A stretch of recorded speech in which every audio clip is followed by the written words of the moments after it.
Ya. Bien, buenas tardes aquí, en este momento en Brasil, día 25 de abril de 2015. Sé que estoy hablando para los alumnos de la maestría en psicología de la Universidad Buenaventura de Cali. Para mí es un gran placer, para un curso que está dando además el profesor José Fernando Patiño, mi estudiante de doctorado, amigo y colega. Por tanto, es un gran placer estar con ustedes. Es un curso difícil y él me ha pedido que les hable de mi propuesta de la epistemología cualitativa, sus desdoblamientos metodológicos y algunos de los aspectos diferenciales que tiene con otras aproximaciones en el campo que hoy se considera de la investigación cualitativa. Realmente la epistemología cualitativa emerge porque cuando termino mi doctorado en 1979 en mi PhD en Moscú, hace años ya, ¿verdad? Yo hice una investigación cualitativa en uno de los pocos laboratorios de la Unión Soviética que trabajaba un enfoque cualitativo en la investigación concreta, que era el laboratorio de Bolshoi. Bolshoi fue discípula directa de Vygotsky, se separó de la tradición de Leontiev, con quien tuvo innumerables diferencias teóricas, y una de las pocas investigadoras que se enfocó en el estudio de la personalidad en la psicología soviética. Evidentemente que la personalidad, como todo concepto, se han aproximado a la psicología de formas muy diversas, o sea, Cattell, con las dimensiones de Cattell, la psicometría que ha pretendido reducir la personalidad a sistemas de rasgos mensurables, pero ya en la década de los años 60, que es precisamente donde Bolshoi tiene su obra cumbre, que fue la personalidad de su estudio en la edad infantil, una obra muy interesante y que formula grandes variaciones en el concepto. También en la psicología humanista americana aparece un autor que desafortunadamente no tuvo su obra en el contexto que lo hubiera elevado, que hizo una crítica muy interesante a los principios positivistas de la investigación psicológica y que precisamente se dedicó también al estudio de la personalidad, no buscando rasgos o formas mensurables, sino buscando complejas formaciones como la filosofía de la vida, el proprium, cosas en las que no me puedo detener por razones de tiempo. Sin embargo, coincidentemente y sin ningún contacto, en la misma década, un investigador norteamericano, Gordon Allport, y Bolshoi están estudiando una nueva forma de aproximarse al tema de la personalidad que trae, sin que sea de forma explícita, una reflexión de la personalidad como un sistema de formaciones complejas que tienen una naturaleza subjetiva. Inclusive Bolshoi había colocado tremendamente bien que la personalidad permitía una independencia relativa del hombre, de su medio, de las influencias de su medio, por cuanto le permitía producciones propias a partir de esos recursos subjetivos que se organizaban en la personalidad. También, nunca me he referido a esto de esta forma, también es sumamente interesante que ambos hubieran cuestionado las metodologías que tradicionalmente estudiaban la personalidad para trabajar con métodos abiertos, ¿verdad? No cuantitativos, o sea, no cuantificables, que no tenían ningún criterio a priori de validación o de estandarización.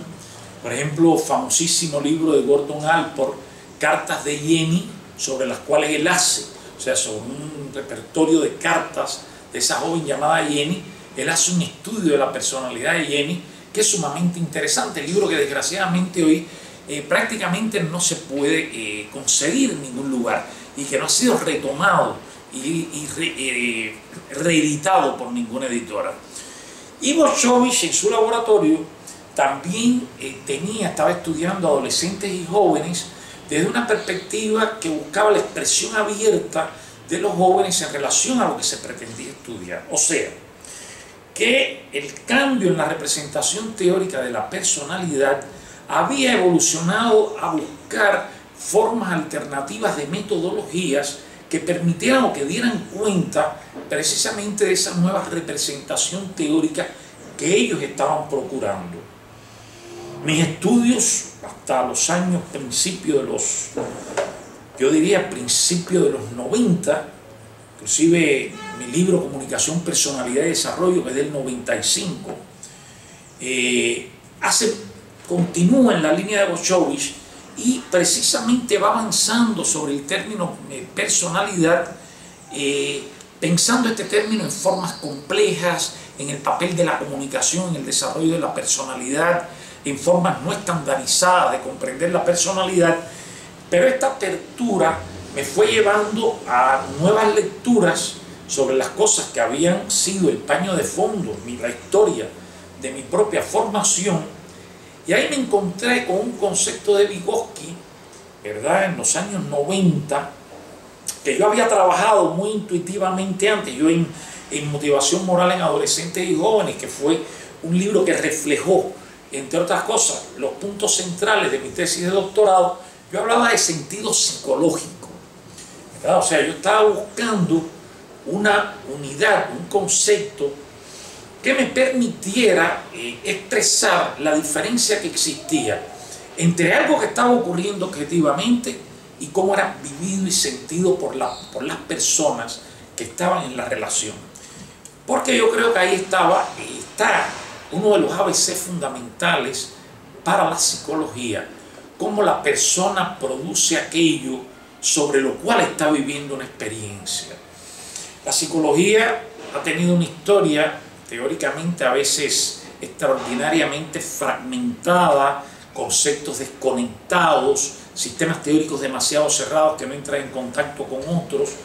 Sin embargo, la psicología siempre procuraba un cierto determinismo psicológico, o sea, conceptos que desde una dinámica psíquica explicaran el comportamiento, o el extremo contrario, que se daba en el behaviorismo, en las formas comportamentales de la psicología, que no necesariamente era el behaviorismo como teoría, que era procurar en influencias externas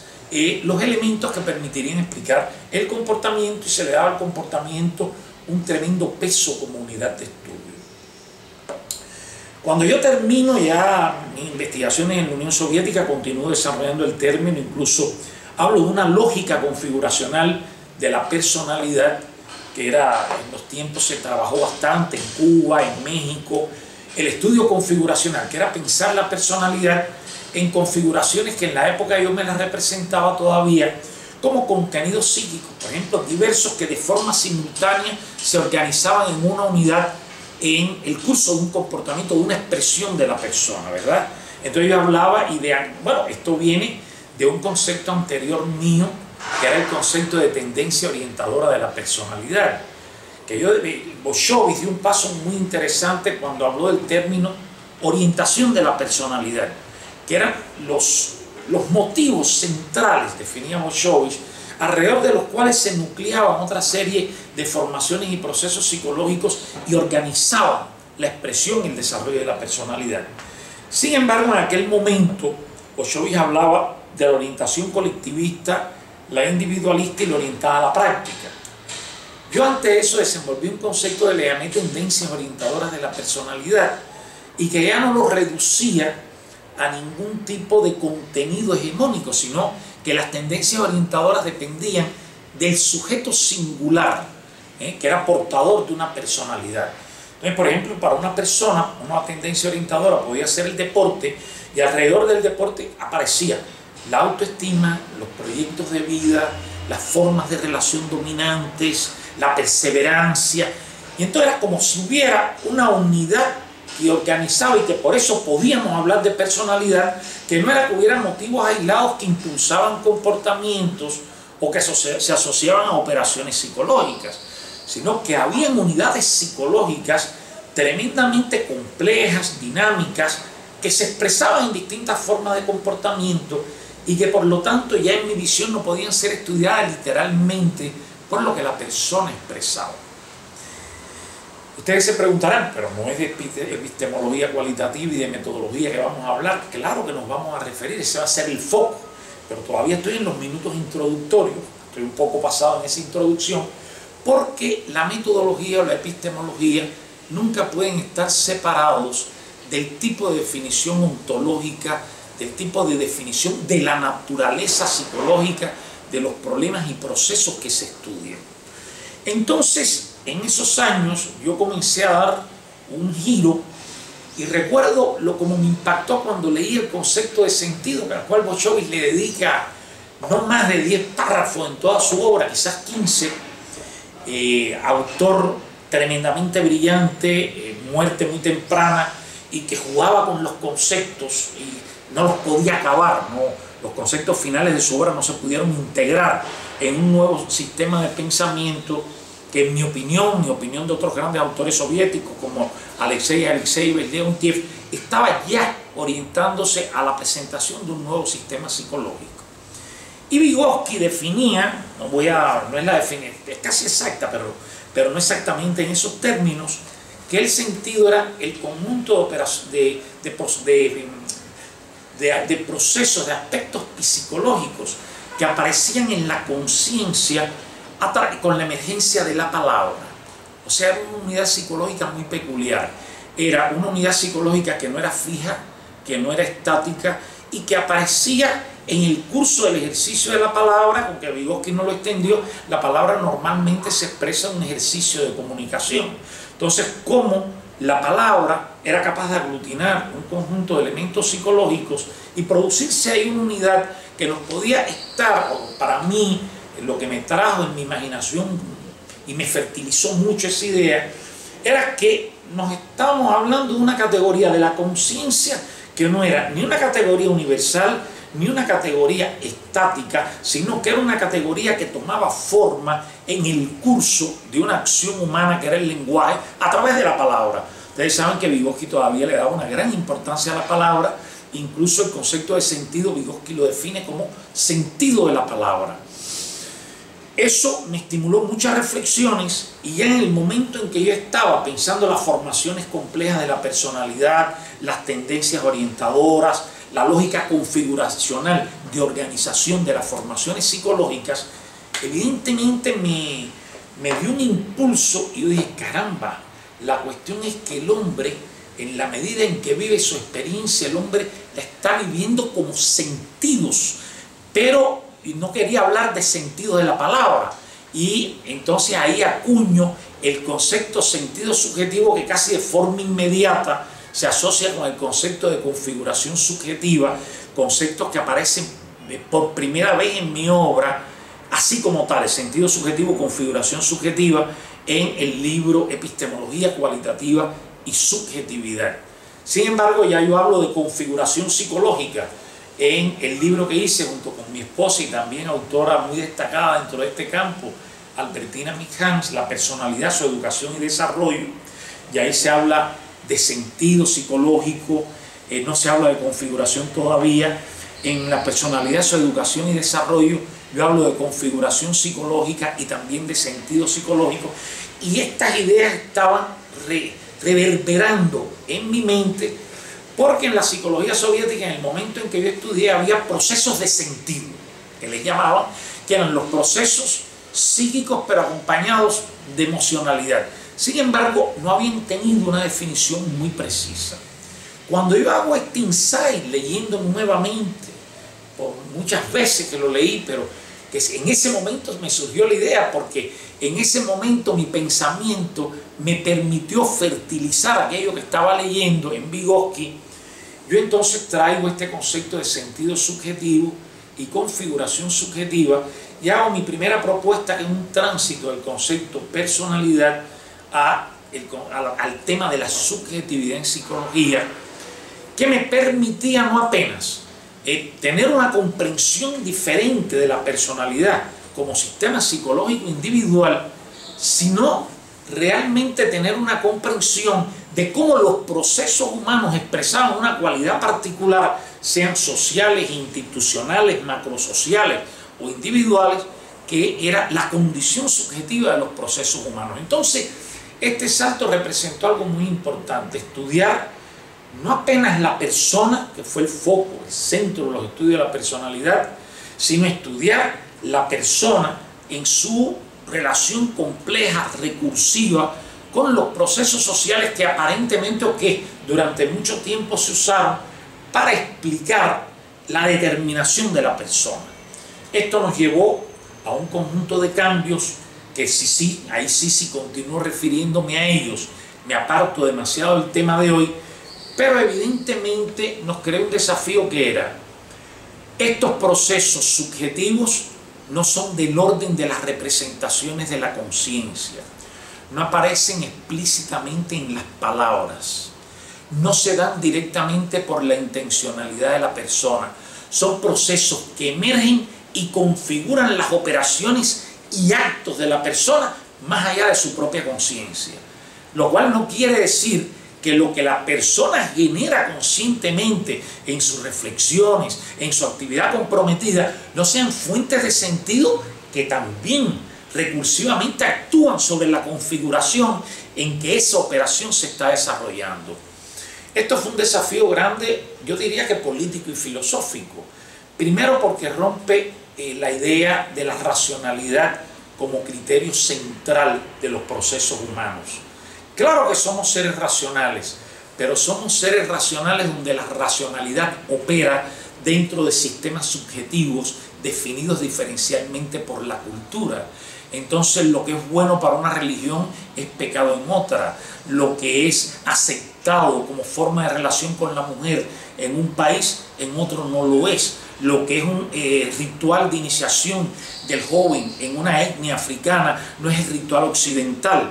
Y lo más interesante de todo esto es el carácter relativo que esas producciones múltiples y ese mosaico de diferenciaciones humanas tiene, que no nos permite situarnos en la cándida y cómoda visión de lo justo, lo injusto, lo bueno y lo malo, dicotomías con las cuales las instituciones históricas de Occidente han tratado de domesticar, subordinar y hegemonizar al ser humano. Y aquí hay una evidentemente definición política o implicación política que esto tiene.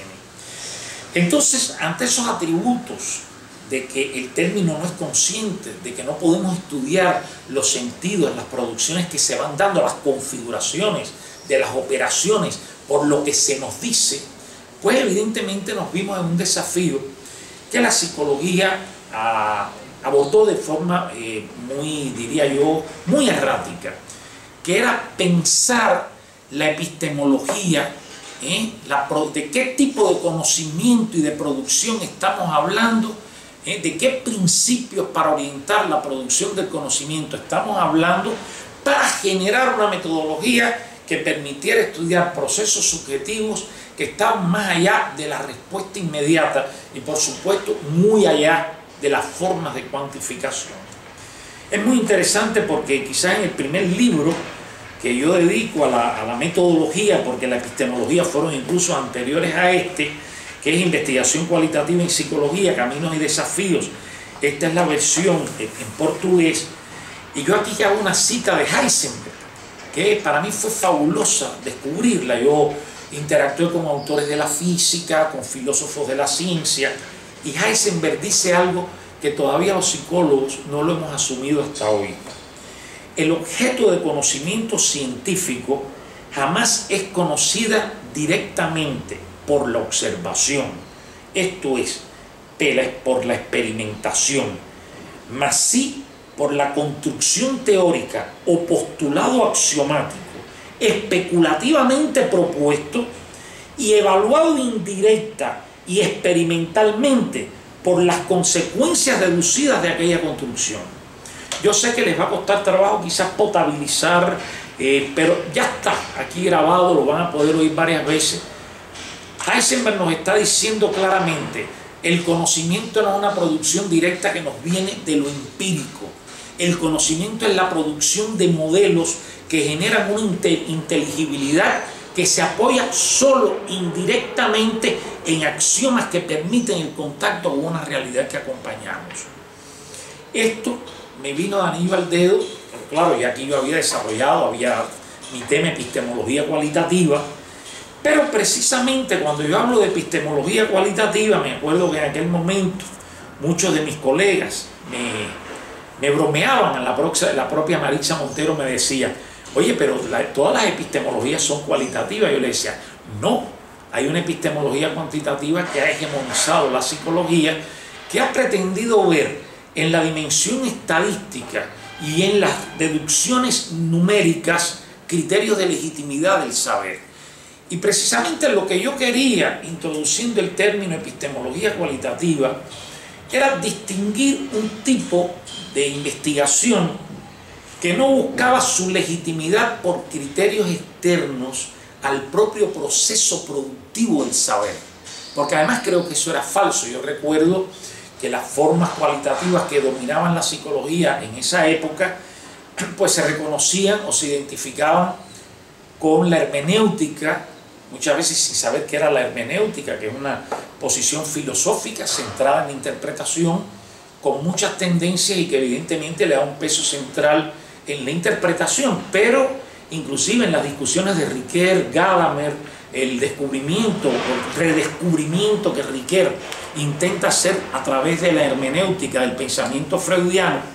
a mí todo eso me dejaba que desear, aunque eran autores que me interesaban. Pero por ejemplo el propio Gadamer, y en eso tuvo un debate grande con Anthony Giddens, el sociólogo, decía que la hermenéutica era un proceso en sí mismo, que no tenía como objetivo llegar a un saber fuera del proceso en sí. Y a mí realmente la interpretación y la construcción me interesaban precisamente para conocer los procesos de la subjetividad que no son evidentes en ninguna de las manifestaciones explícitas del ser humano. Como yo no me logré encontrar ni en la fenomenología predicada, que era una fenomenología que representaba un momento de Merleau-Ponty, que ustedes saben que era un matemático que explícitamente dijo que iría a proponer una filosofía que fuera o que pudiera responder a criterios tan objetivos como la matemática, a pesar de todo el legado rico que nos dejó en cuanto a la aproximación de la intención y del campo de la conciencia, que era inseparable del objeto. Sin embargo, siempre le digo a mis estudiantes que la filosofía es un bicho de 7 cabezas y no podemos usar el rótulo, ni marxismo, ni fenomenología, etcétera, de una forma aislada por uno de los puntos que defiende un autor. Marx en su dialéctica fue profundamente cuestionador del positivismo y en su concepción de la historia, en la teleología histórica, fue tremendamente positivista al pensar que la historia estaba más allá de la acción humana y se regía por leyes que eran supra y universales. Entonces, los procesos son muy delicados. Ninguna escuela ha sido creada por tontos. Todas las escuelas de pensamiento humano son extraordinariamente complejas. Y yo, siendo un latinoamericano como ustedes, no me conformaba con lo que leía y tuve que generar un término que pudiera integrar a nivel epistemológico las bases sobre las cuales iba a sentar el tipo de metodología para estudiar la subjetividad. Y ahí apareció el término epistemología cualitativa en mi libro de 1997, Epistemología cualitativa y subjetividad, donde hago una estrecha relación entre los dos temas y donde defino como epistemología cualitativa aquel conocimiento que se caracteriza en su forma y en la aproximación de su desarrollo por 3 características importantes, que eran el carácter constructivo interpretativo del saber, o sea, el saber nunca es un reflejo de lo externo dado, porque además lo externo dado nunca sabemos lo que es. Sabemos, decía muy bien Castoriadis, que él nunca conoció una mata de datos, que el dato no existe en la realidad, que el dato ya es una presencia de la realidad a través de un sistema conceptual. Yo recuerdo cuando yo era estudiante y se me hablaba de variables como si el mundo estuviera compuesto de variables, y yo todavía no podía discriminar que la variable era un concepto humano que me estaba simplificando el mundo para podérmelo llevar a dimensiones de relación y que ese conocimiento terminara en una dimensión estadística. Entonces, yo hice una diferencia entre construcción e interpretación. Yo siento que interpretamos cuando existen un conjunto de elementos que no están organizados en una unidad de significación,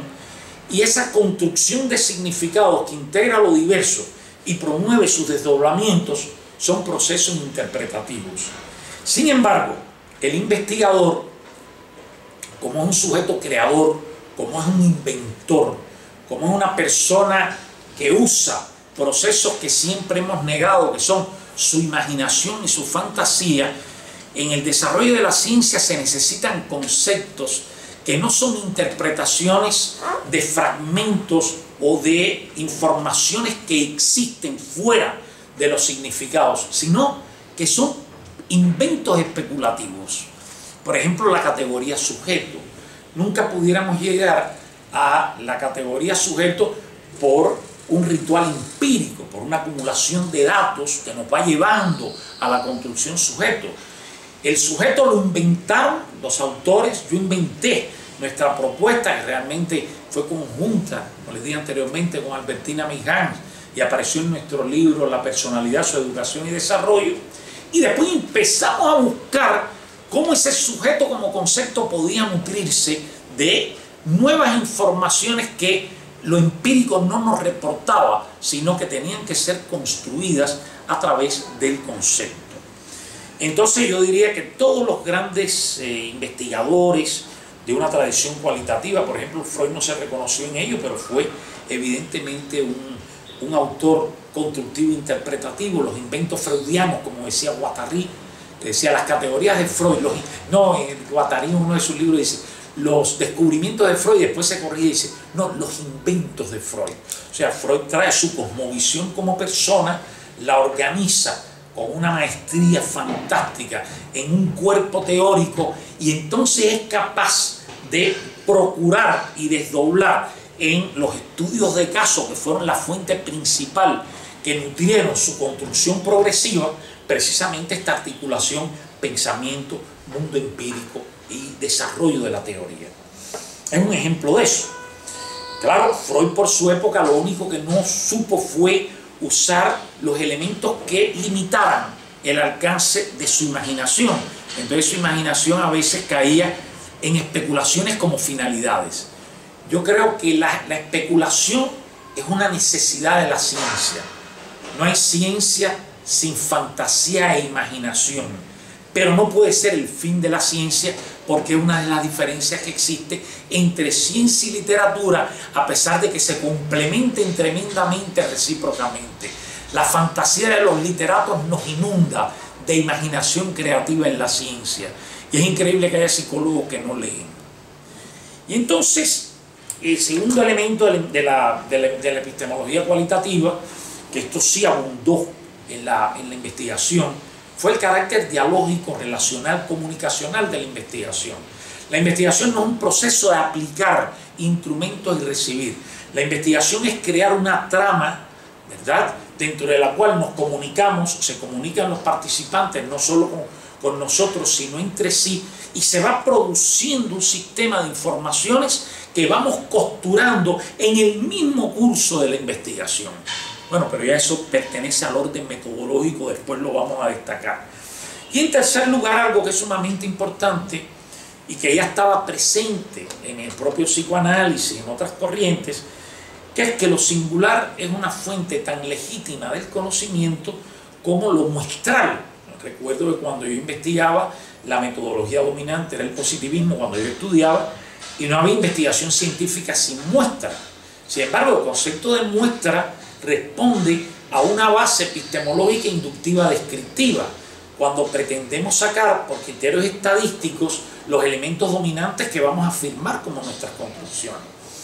Como aquí no nos estamos refiriendo a ese criterio de legitimación, pues evidentemente que lo singular va a nutrir las construcciones en proceso del investigador en el curso de su investigación. Ahora vamos a entrar en qué tipo de metodología se desprende de estos fundamentos epistemológicos, y vamos a ver también que esta metodología tiene criterios de legitimidad como cualquiera y de rigurosidad que no son fáciles de seguir, ¿verdad? Que no son fáciles de seguir. La investigación constructiva interpretativa, que se apoya en la epistemología cualitativa, pero que no es la epistemología cualitativa, es una investigación que promueve que el investigador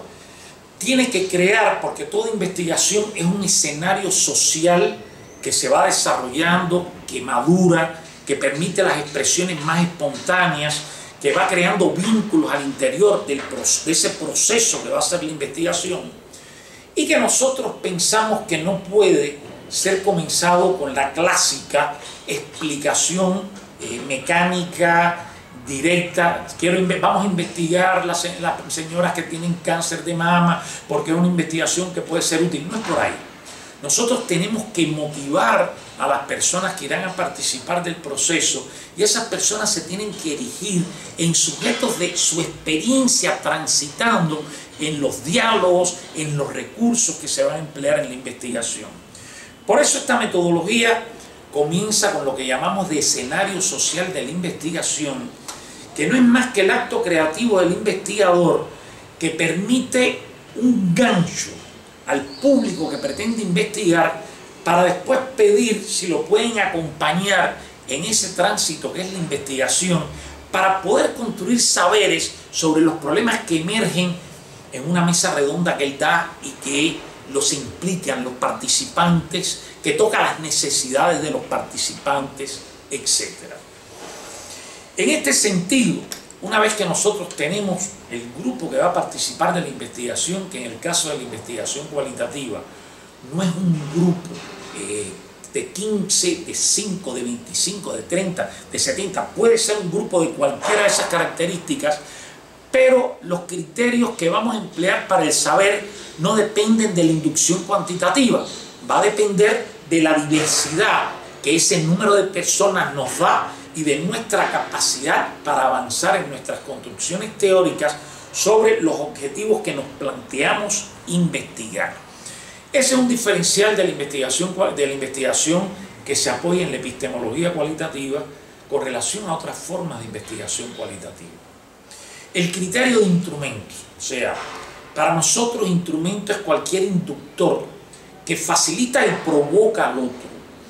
Yo diría que la subjetividad no se compromete si no hay provocación, si no hay contradicciones que me obligan, a poder acompañar realmente el proceso donde otro está entrando en una expresión de vida. Por eso no hay respuestas formales, por eso es que no se nos ocurre preguntarle a alguien si quiere a su mamá. O sea, la fuerza de las representaciones hegemónicas en nuestra cultura, de los discursos dominantes,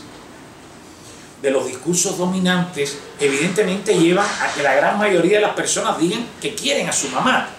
Sin embargo, cuando nosotros le pedimos, no, Dani, cerrar la puerta, cuando nosotros, porque creo que la bulla va a afectar, después corta estos pedacitos, cuando nosotros le pedimos, en lugar de una persona, si quiere a su mamá, le pedimos, hable de su familia, evidentemente estamos frente a otro fenómeno. Y aquí ya todas las informaciones que aparecen están más allá de la conciencia del participante. ¿Por dónde el participante comienza a hablar? ¿Por qué yo comienzo a hablar de mi padre y no de mi madre? ¿A partir de qué edad yo comienzo a hablar de mi familia? ¿Qué tipo de experiencias yo narro en relación a los distintos miembros de la familia que estoy introduciendo en mi reflexión?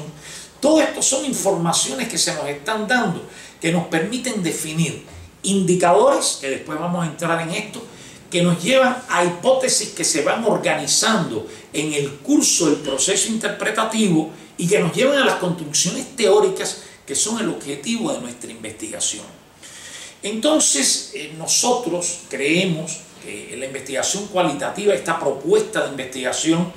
nunca separa el momento de aplicación de instrumentos, primero porque los instrumentos no se aplican, porque precisamente por el papel que le damos a la comunicación y al diálogo, los instrumentos solo son una herramienta de provocación, de tensión durante el diálogo, que lleva a expresiones que nutren la riqueza de la cualidad de lo que a nosotros nos interesa en las personas que estudiamos. Segundo, porque en la medida que se van presentando nuevas coyunturas, las ideas del investigador van alimentando un proceso constructivo que va llevando a elaboraciones ya desde el primer momento que comenzamos en la investigación y que puede llevar a nuevos instrumentos que dependen de la imaginación y de la creatividad del investigador. O sea, el proceso que se va organizando de construcción y que se desdobla en nuevas exigencias al proceso que se va acompañando en la relación de investigación con los participantes, son dos procesos que van se acompañando simultáneamente y que uno enriquece al otro. Y esto está muy distante de la forma en que incluso muchos investigadores cualitativos, todavía muy permeados por el positivismo, trabajan, que es acumulando la información de los instrumentos y después intentando dar una construcción sobre lo que pasó. Pero ahí se pierde algo que es central, la riqueza y la trama ideativa del investigador como recursos fundamentales del proceso de conocimiento en desarrollo que se está dando en la investigación. Para este proceso nosotros desarrollamos un conjunto de criterios que a lo mejor uno de ellos no es el más feliz, no sé por qué hay tanta resistencia a hacerlo, y creo que hay tanta resistencia porque esta es una forma de investigar donde el investigador necesariamente se transforma en un creador y en un productor en el curso de la investigación. Entonces, por ejemplo, los conceptos mismos de la teoría no son conceptos que se puedan definir a priori. Yo solo voy a conocer la configuración subjetiva sobre la cual se puede organizar una expresión de uno de ustedes hacia mí cuando los puedo estudiar. A priori no hay ningún contenido, no es como un cierto psicoanálisis vulgar, que el pobre Freud no tiene nada que ver, que uno hablaba y le decían, pero eso es un complejo de Edipo, eso es una fantasía que tienes con tu mamá, ¿y de dónde sacó eso? ¿Qué avala eso? Entonces, una de las cuestiones centrales en el proceso de construcción de información en la investigación cualitativa es cuáles son los elementos que nos permiten levantar las hipótesis en desarrollo sobre la cual vamos a terminar elaborando la construcción teórica que desde el marco referencial en que nos apoyamos es precisamente el conocimiento que producimos sobre el problema que nos hemos planteado. Yo creo que esta es una investigación que es básicamente teórica, inclusive a mí no me gusta hablar ya, no hablo nunca de investigación empírica. Bueno, hay investigaciones empíricas. Estas son investigaciones teóricas donde lo empírico es un momento del avanzar del curso de una construcción teórica que va tomando forma a lo largo de la investigación.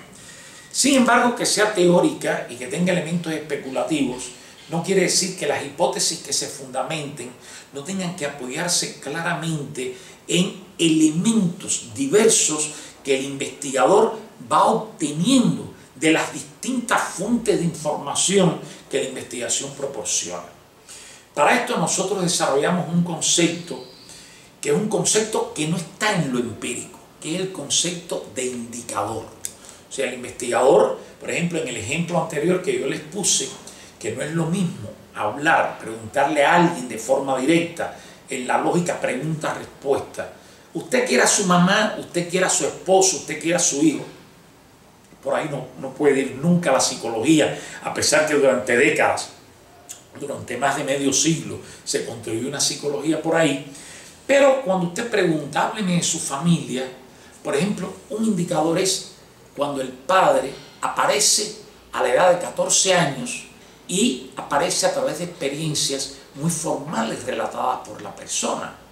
Entonces el investigador puede decir, evidentemente este joven o esta persona con la figura del padre tuvo determinadas dificultades. Él no puede decir cuáles.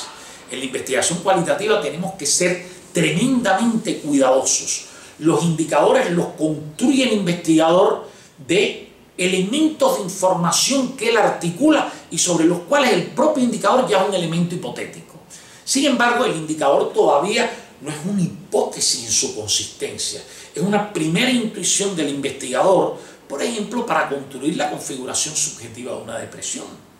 Entonces, pero ese indicador se tiene que unir con otros que van a ser diferentes, pero que van a tener una convergencia de significado. Y en ese proceso artesanal de costura de indicadores como figuras primarias de la construcción del investigador sobre la multiplicidad de los sistemas de información de que dispone, son esos indicadores los que en su articulación y explicitación van dando lugar a una hipótesis que va cobrando fuerza como construcción teórica del problema que nos hemos planteado. En una investigación cualitativa pueden coexistir 4, 5 hipótesis en desarrollo y ellas irán tomando forma e irán entrando en una construcción teórica en la medida que el investigador avanza en el curso de su investigación.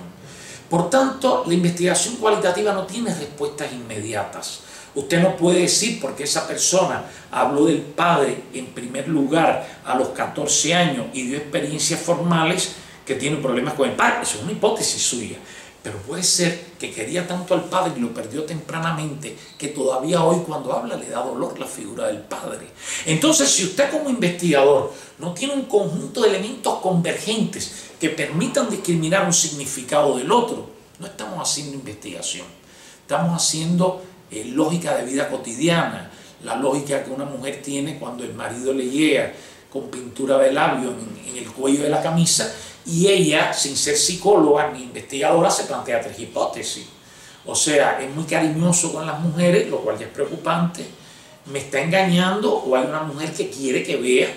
la mancha. Entonces, esas son cosas de la vida cotidiana. Ese es el funcionamiento de la mente humana que paradójicamente quedó preterido por la psicología. Aquí el investigador tiene que definir piezas que le va creando para él poder organizar estas categorías de sentido subjetivo y configuraciones subjetivas que nos permiten la posibilidad de ver cómo una multiplicidad de elementos de una historia a nivel simbólico emocional tienen una presencia que definen un fenómeno que estamos estudiando. Y eso evidentemente rompe con la tendencia que la psicología ha tenido a los conceptos rotulados de forma inmediata. Por ejemplo, yo les diría a ustedes, en mi concepción y partiendo de estas bases, a mí realmente no me interesa la depresión. La depresión es apenas un conjunto de manifestaciones de la persona. Ahora, nuestro gran desafío es ¿por qué la persona está deprimida? Nadie se deprime por una causa, nadie se deprime por algo que diga. Las personas se deprimen por una multiplicidad de elementos que están en desdoblamientos constantes en la historia de vida y que en el momento actual se integran a algo que daña de forma sistemática a la persona.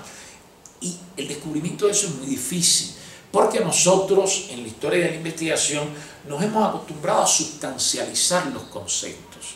Por ejemplo, el propio concepto de sentido subjetivo lo que indica son esos momentos de flash múltiples que cuando estamos viviendo una experiencia están presentes e inclusive nos cambian la forma de expresión con el otro de forma que el otro no tiene nada que ver. Hay un sentido subjetivo de un padre autoritario que caracteriza una expresión del otro en un momento en que estamos conversando muy bien, mi afecto cambia y yo no me he dado cuenta por qué. Sin embargo, no me sentí cómodo con algo que él dijo. ¿Cómo eso se integra a un sistema de desdoblamientos emocionales, de producciones simbólicas, de memorias que son productos simbólicos, que van actualizándose en la historia de vida y toman forma en ese momento de vivir la experiencia? Entonces yo creo que estamos frente a una forma de investigar quizás de uno de los sistemas más complejos que tiene la ciencia, que es precisamente la subjetividad humana. O sea, cuando Heisenberg hace esa fantástica referencia que yo les leí anteriormente, Heisenberg está hablando de uno de los sistemas más complejos que a principios del siglo XX tuvieron las ciencias, que eran los juegos de las micropartículas, porque son extremadamente caóticas y no se pueden someter a un proceso de saber fuera de una intervención de la acción del conocedor. Ante todo esto ustedes me dirían, pero bueno, ¿cómo es posible aquí legitimar el saber? Estas hipótesis de que yo hablo, yo las integro en un concepto que tiene antecedentes en Pierre Bourdieu, pero Pierre Bourdieu solo hablaba de elementos hipotéticos que vienen del campo empírico. Y para mí el concepto que voy a hablar, que inclusive tiene relación con esto que dice Heisenberg, es el concepto de modelo teórico. O sea, todo este proceso que yo he descrito de la artesanía de los indicadores, de cómo esto juega con hipótesis, se va organizando en un modelo teórico que no es más que una representación que va tomando cuerpo durante la investigación, donde los conceptos de la teoría general, las ideas del investigador, los indicadores, las hipótesis, van entrando en relaciones extremadamente dinámicas, contradictorias, que van avanzando una posibilidad de inteligibilidad nítidamente definida sobre el sistema de información que estamos trabajando. Y estos modelos teóricos son responsables por líneas de investigación que van generando nuevas zonas de sentido sobre los temas que se investigan. Zonas de sentido, en mi definición, son las zonas de inteligibilidad que una construcción abre y que no necesariamente se agotan en los términos de la construcción. Por ejemplo, el psicoanálisis abrió la idea del mundo inconsciente, de la motivación humana inconsciente. Eso es una zona de sentido que trascendió los conceptos particulares que enfrentó Freud para explicarlas. Entonces, precisamente la legitimidad de una línea de investigación es que cuando un investigador puede articular un sistema de hipótesis que son, como ustedes lo podrán haber deducido de la forma en que lo he venido trabajando, no son entidades a priori para ser demostradas, como era en el positivismo, sino que son operaciones del pensamiento que van tomando forma y que van adquiriendo un sentido teórico que permite sistemas explicativos y de comprensión sobre el campo que se va abriendo del problema que vamos estudiando. Y lo más interesante es que en el curso de la investigación nuevos desdoblamientos aparecen, ese modelo teórico se extiende, el investigador desarrolla un nuevo concepto que tiene que articular a los que venía articulando y va ganando forma una multiplicidad de expresiones que empiezan a cobrar inteligibilidad en construcciones teóricas que posteriormente el investigador va a explicar y va a demostrar en el percurso de las investigaciones de las cuales él dispone. ¿Dónde está la legitimidad de este proceso? Primero, en su congruencia, en su capacidad de inteligibilidad y continuidad. Y segundo, en la explicitación de sistemas de indicadores que hacen de esa construcción del investigador en el proceso de su investigación la mejor entre las construcciones posibles que los miembros de una banca van a pensar, van a intentar buscar y van a intentar cuestionar en el acto de defensa de un trabajo. Esa es la culminación de una investigación que culmina no con una verdad, culmina con un proceso de inteligibilidad que tiene un potencial explicativo sobre un asunto que otras teorías no permiten. Y de ahí es donde el investigador continúa extendiendo su pensamiento sobre el problema que estudia. Yo creo, son 50 minutos, yo siempre digo, bueno, las conferencias de los congresos duran 50 minutos, hemos hecho un percurso que creo que aborda unos ejes que el profesor José Fernando me había pedido para traerles. Esta no es una conferencia para reproducir o mecánicamente tratar de defender, es una conferencia para provocar la reflexión, el raciocinio de ustedes, porque investigar es una aventura del intelecto humano. Investigar no es aplicar un conjunto de reglas y procedimientos como si fuéramos autónomos, como si fueran, disculpen, autómatas. Yo recuerdo que cuando yo era estudiante yo no investigaba, porque me obligaban a un tipo de diseño